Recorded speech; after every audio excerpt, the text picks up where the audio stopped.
యోగ వాసిష్టం కథల్లో ఈరోజు కూడా జీవటుడు గురించి కొనసాగిద్దాం. నిన్నే ఆ జీవటుడే అనేక రకాలుగా రూపాలు పొందాడు. చివరికి హంసరుద్రుడుగా వచ్చాడు అని చెప్పుకున్నాం కదా.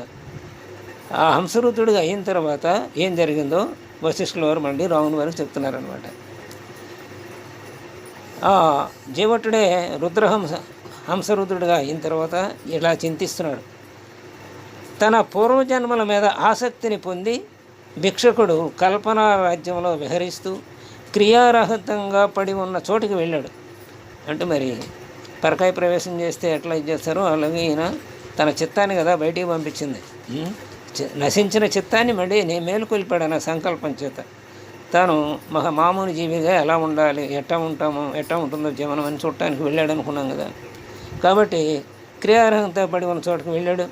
తన చిత్తాన్ని జ్ఞానాన్ని ఆ భిక్షుకుని శరీరంలో ప్రవేశింపజేశాడు. ఆ భిక్షుకుడు చైతన్యాన్ని పొంది తన భ్రమని వీడాడు. అంటే ఆ భిక్షుకుని స్వప్నం చెదిరిపోయినప్పటికీ, అంటే ఇప్పటి వరకు ఆయన స్వప్నంలో ఉన్నాడు అనమాట. ఆ స్వప్నం అంతా చెదిరిపోయింది. అయినా అతనిలో మరి రుద్రాంశం ఉంది కదా. అందుకని రుద్రదేవుడు మరి సత్య సంకల్పుడు కదా. అందువల్ల ఏమైందంటే ఆ స్వప్నంలోని కల్పనలన్నీ చెదరకుండా అలా ఉండిపోయినాయి అన్నమాట. అందువల్ల అతడు తన రుద్రత్వాన్ని జీవటాది శరీరాలని ఒకేసారి చూడగలిగాడు. రుద్రత్వం ఉండటం వలన ఇప్పుడు ఇన్ని రూపాలని ధరించిన పరమాత్మ తాను అక్కడే ఉండి ఇన్ని రూపాలని తాను చూడగలరు కదా. అలాగే సిద్ధులు యోగులు కూడా తాము ఎన్ని రూపాలు ధరించగలరో ఆ రూపాలన్నిటినీ ఒకేసారి మళ్ళీ దర్శించగలరు. అలాగే వాటి వ్యవహారాన్ని నడపగలరు అన్నమాట. భగవంతుడు 84 లక్షల జీవరాశుల రూపంలో ఉంటూ నర్తిస్తున్నాడు. ఎలా నర్తిస్తున్నాడో వాస్తవంగా అదే స్వభావంతో, ఆ జీవి యొక్క స్వభావంతో నర్తిస్తున్నాడో అలాగే వీళ్ళు కూడా నర్తించగలరు అన్నమాట. అందుకని ఈ హంసరుద్రుడు కూడా రెండు ఉన్నాయి. రుద్రత్వాన్ని జీవట శరీరాలు రెండింటిని ఒకేసారి చూడగలిగాడు.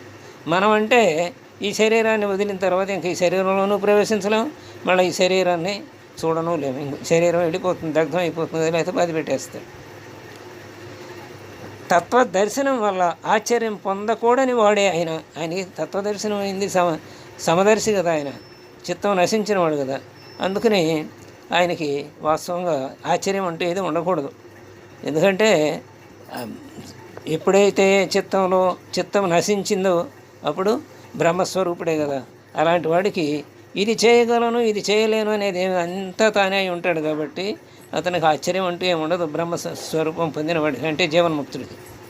అయినా ఇక్కడ ఆశ్చర్యం పొందకూడని వాడైనా పొందాడనమాట. అత్యంత ఆశ్చర్యాన్ని పొందాడు. తర్వాత క్రమంగా ఆ రుద్రుడు భిక్షకుడు కలిసి తమ పూర్వదేహాలైన జీవటుడు మొదలైన శరీరాల వద్దకు పోయారు. వాటిని మేలుకొల్పుతూ లేక జీవింపజేస్తూ, అంటే అవన్నీ సుషుప్తావస్థలో ఉన్నాయి.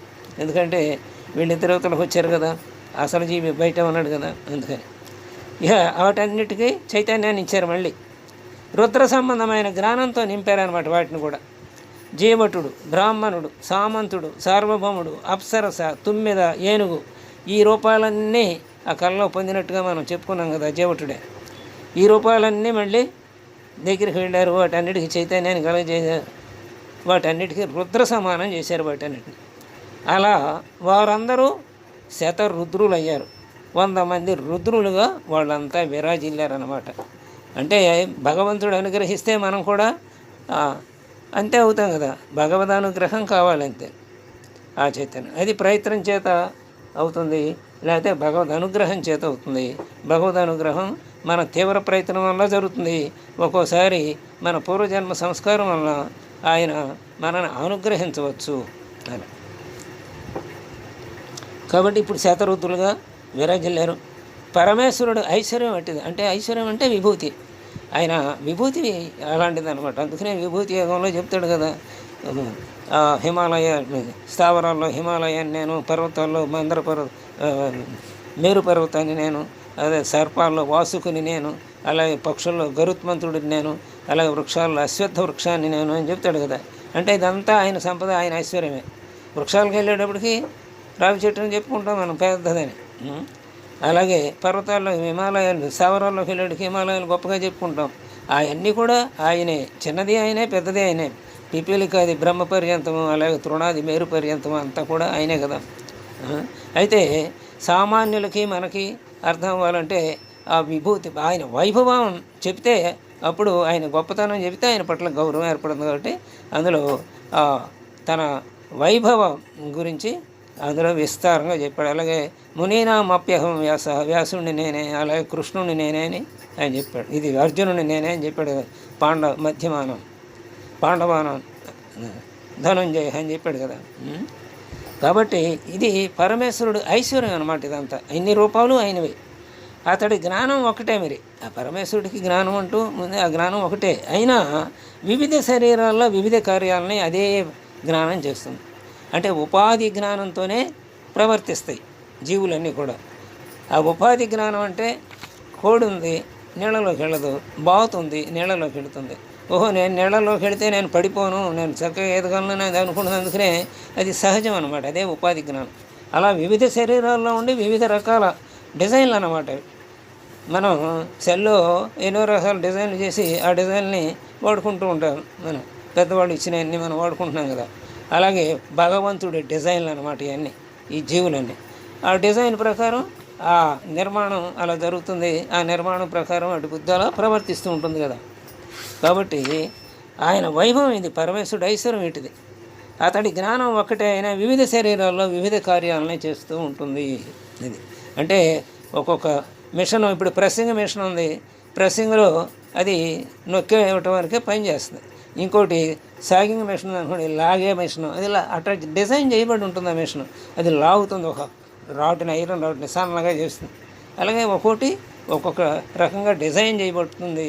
మనం చేసే డిజైన్లు ఎట్లాగో భగవంతుడి డిజైన్లు అనమాట ఈ 84 లక్షల జీవరాశులు, అంతే కదా. ఇక శ్రీరాముడు అప్పుడు అంటున్నాడు, మునీశ్వర, భిక్షుకుని స్వప్న శరీరాలైన జీవట హంసాది శరీరాలు తర్వాత ఏమైనాయి? మరి ఇవన్నీ వాస్తవంగా ఉన్నాయి కదా, మరి ఏమైనాయి తర్వాత? అన్నిటికీ చైతన్యాన్ని కలిగించారు వాటికి అని చెప్పారు కదా. ఇప్పుడు మరి ఆ తర్వాత ఏమైనాయి అవన్నీ? అప్పుడు వశిష్ఠుడు చెప్తున్నాడు రాముల వారితోటి, ఓ రామచంద్ర, చివరి జన్మలో రుద్రత్వాన్ని పొందే హంసరుద్రుడు తన హంస వల్ల మళ్ళీ జన్మించాడు. జ్ఞానవంతులైన ఆ నూరుగురిని సంసారంలో ప్రవేశింపచేశాడు.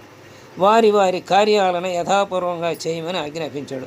ఇప్పుడు బ్రాహ్మణుడిగా, అలాగే అప్సరసగా, అలాగే ఏనుగుగా, 9గా ఇవన్నీ వచ్చినాయి కదా. ఆయన మళ్ళీ వీటన్నిటికీ సంసారంలో ప్రవేశింపజేశాడు. వీటన్నిటిని వారి కార్యాలను, అంటే స్వభావ సిద్ధంగా ఒక్కొక్క జన్మలో ఒక్కొక్క రకమైనటువంటి ఈ జీవనం ఉంటుంది కదా. అలా వారి కార్యాలను అలా యథాపూర్వంగా చేయమని వాటికి ఆదేశించాడు. ఆ విధంగా వారందరూ వారి పూర్వజన్మలకు వెళ్ళిపోయారు. ఎవరెవరు? బ్రాహ్మడు ముందు, ఆ తర్వాత బ్రాహ్మడు, సామంతుడు, సార్వభౌముడు, అప్సరస, అలాగే 9 ఏనుగు మొదలైన వాటి వారందరూ అదే పూర్వజన్మలకు వెళ్ళిపోయారు. వాటి జన్మలకి అక్కడ సంసారాన్ని జీవన్ముక్తులై అనుభవించారు. ఎందుకంటే రుద్రత్వం వచ్చింది కదా. 100 రుద్రులాగా వీళ్ళే తయారయ్యారు, అందరూ రుద్రులు అయ్యారు కదా. రుద్రత్వం అంటే తెలుసు కదా, బ్రహ్మత్వమే. కాబట్టి జీవన్ముక్తులుగానే ఉన్నారు. అంటే జీవన్ముక్తుడు ఎలా తన బాధ్యతల్ని నిర్వర్తిస్తాడు, అటు జీవన్ముక్తుడు సంసారి అయినా ఉండొచ్చు, గృహస్థుడైనా ఉండొచ్చు, సన్యాసి అయినా ఉండొచ్చు, లేకపోతే బ్రహ్మచారి అయినా ఉండొచ్చు, లేకపోతే బ్రహ్మచర్య వానప్రస్థుడైనా అయి ఉండొచ్చు. వీళ్ళలో ఈ 4 ఆశ్రమాలలో వాళ్ళు కూడా జీవన్ముక్తులు అవుతారు. అలా జీవన్ముక్తులయ్యి వాళ్ళ బాధ్యతల్ని నిర్వర్తిస్తారు. గృహస్థు జీవన్ముక్తుడు అనుకోండి, ఆ గృహస్థాశ్రమ ధర్మాలు నిర్వర్తిస్తుంటాడు. సన్యాసి జీవన్ముక్తుడయ్యా అనుకోండి, ఆయన కూడా తన సన్యాసాశ్రమంలోని విధులను నిర్వర్తిస్తాడు. అలాగే బ్రహ్మచారిగా ఉన్నాడు, బ్రహ్మచారి ఆశ్రమంలో ఉన్నవాడు జీవన్ముక్తుడైతే తన విధులని తాను నిర్వర్తిస్తూ ఉంటాడు. అలాగే వానప్రస్థుడు కూడా అంతే. కాబట్టి వీళ్ళందరికీ రుద్రత్వం పొందారు కాబట్టి, జీవనముక్తులయ్యారు కాబట్టి వాళ్ళ బాధ్యతల్ని వాళ్ళ సంసారాన్ని వాళ్ళు నిర్వహిస్తూ చివరికి మహాప్రళయంలో ముక్తిని పొందబోతున్నారయ్యా వాళ్ళందరూ ఈ 100 రుద్రులు అని చెప్పాడు అనమాట. వశిష్ఠులు రాములు వారు అడిగితే ఈ శరీరాలన్నీ ఏమైనాయి తర్వాత అంటే, శ్రీరాముడు అప్పుడు మునీంద్ర, భిక్షకుని సంకల్పమాతృలైన జీవటాదులు, ఎన్ని సంకల్పాలు కదా, భగవంతుని సంకల్పం 84 లక్షల జీవరాశులుగా ఎలా వచ్చినాయో అలాగే భిక్షకుని సంకల్పం చేత ఇన్ని జీవటాదులు మొదలైనవి వచ్చారు కదా ఈ రూపాలు, ఏ విధంగా సత్యభావాన్ని పొందారు అని అడిగాడు. తర్వాత సంకల్ప పదార్థాలకు ఏ విధంగా సత్యత్వం చేకూరింది అని. ఈ ప్రశ్నకి సమాధానం రేపు తెలుసుకుందాం. స్వస్తి.